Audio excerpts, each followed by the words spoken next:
So recently, Jermall Charlo on Brian Custer's Last Stand podcast, he pointed out that a fight that he would love to have is against Terence Crawford, and he's willing to move down to 154 to make it happen. Here is what Jermall Charlo had to say. Check it out. Jermall Charlo said, man, I've always wanted to get in the ring with this dude and put some hands on him. Who's that one guy out there that we haven't been talking about that we'd be surprised about? You say, I've always wanted to fight this cat.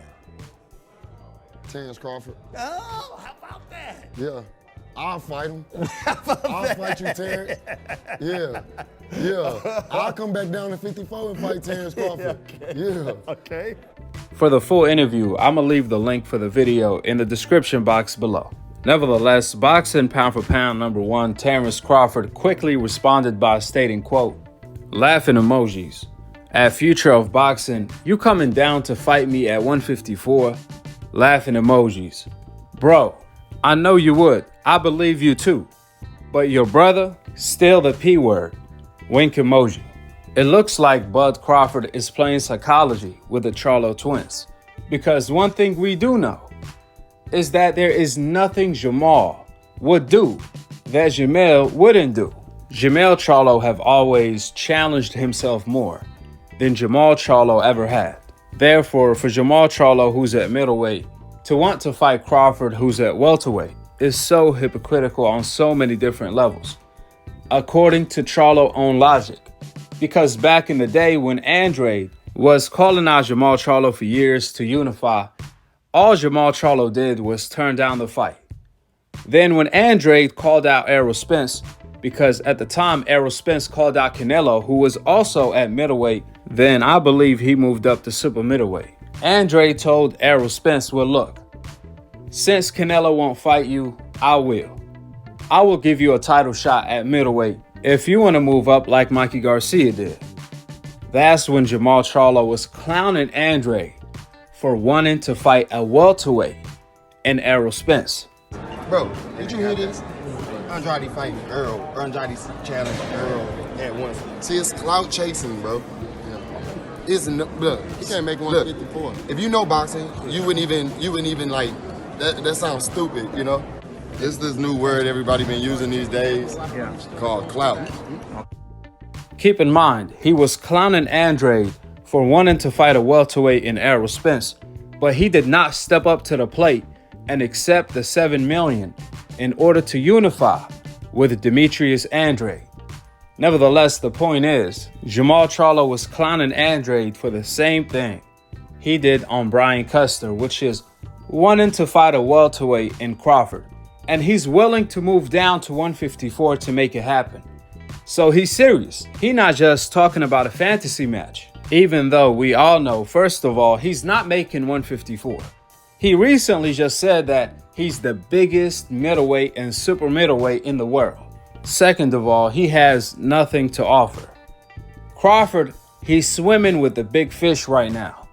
The Errol Spence for undisputed, a fighter who is rated as pound for pound #2 on New Media's pound for pound list. He also wants another undisputed fighter in Jermall Charlo, another pound for pound top 5 fighter. Now maybe if Jermall Charlo becomes undisputed at 160, then he can grab Crawford's attention. But for now, he's a laughing matter, as far as I know, to Crawford. In addition to that, Jermall Charlo talked about how Crawford is jumping the gun by moving up in weight, wanting to fight a guy like Jermall Charlo. He pointed out that you need couple tune-up fights in order to get used to the weight. Check it out. What did you think when Bud Crawford came out and said, quote, I'm going straight to the Spence fight, and then after that, I'm going Charlo? He's too small.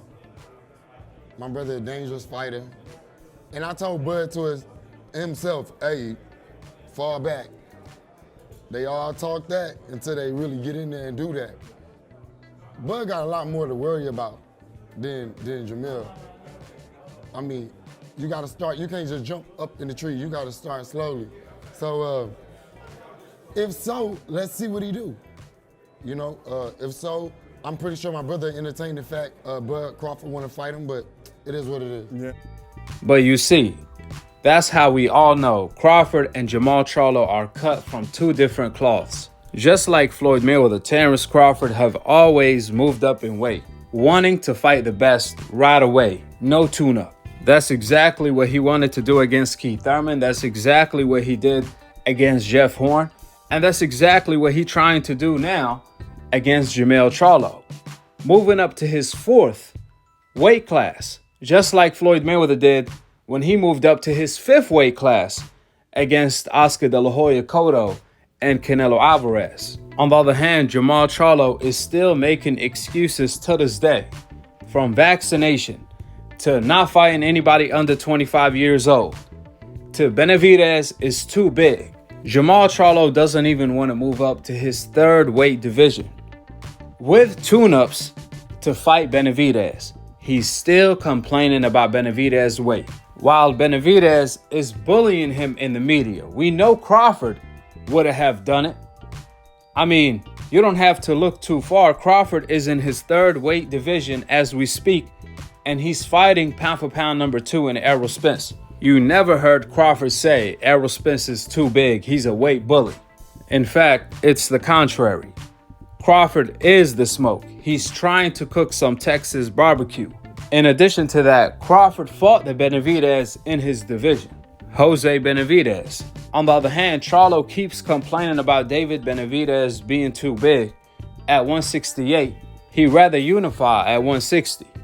Now, we do know that Canelo, Triple G, and Munguia, they all turned down their biggest paydays against Jermall Charlo.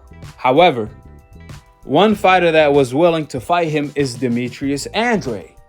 And it was actually Charlo that turned down the fight with Andrade. We done hearing about what Jermall twin brother did, Jermell. No, we don't care about that. What Jermell does is his own legacy. What Jermall does is his own legacy. See, what Jermall Charlo does in order to justify ducking Andrade is talk about what happened 10 years ago between Jermell and Andrade. No, we don't care about that. Talk about you.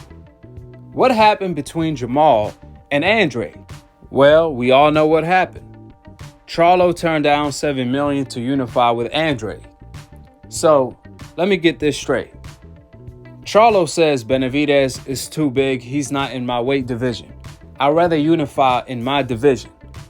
But then when you mention Andrade, he says he's a horrible fighter trying to take a page out of Canelo's book.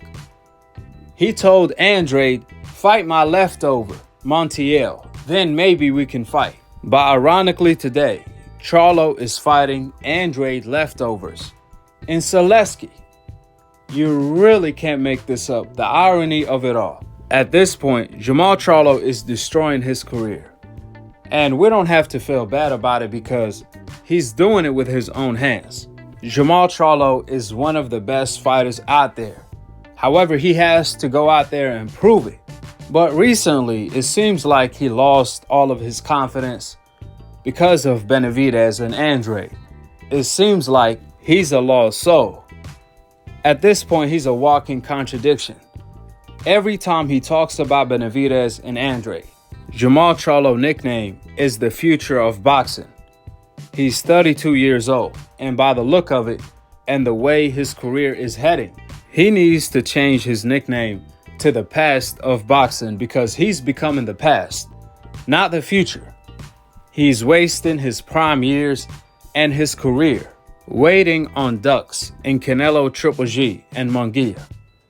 You're only wasting your career and turning yourself into a duck, avoiding Andrade and Benavidez, the Mexican monster that Mike Tyson told Charlo to his face, you're scared of the Mexican monster. Everybody's scared of him. What's going on? And instead of Charlo seizing the moment to fight the Mexican monster in order to capitalize on all of the hype, he let the moment pass, teasing the moment, teasing all of the boxing fans that he's gonna fight this guy, that guy, this guy, and then he ends up fighting Zaleski. He tells Benavidez, you have nothing to offer. But Zaleski does? I mean, stop it. We know there's fighters that's ducking Charlo, from Canelo to Triple G to Munguia. But we talking about fight the fighters that's available. The real warriors like Benavidez and Andre. With the facts being laid out, drop your thoughts in the comment section below, subscribe below, and click on the notification bell to be continued on the next episode of Akhi, Akhi TV. Peace, and I'm on to the next one.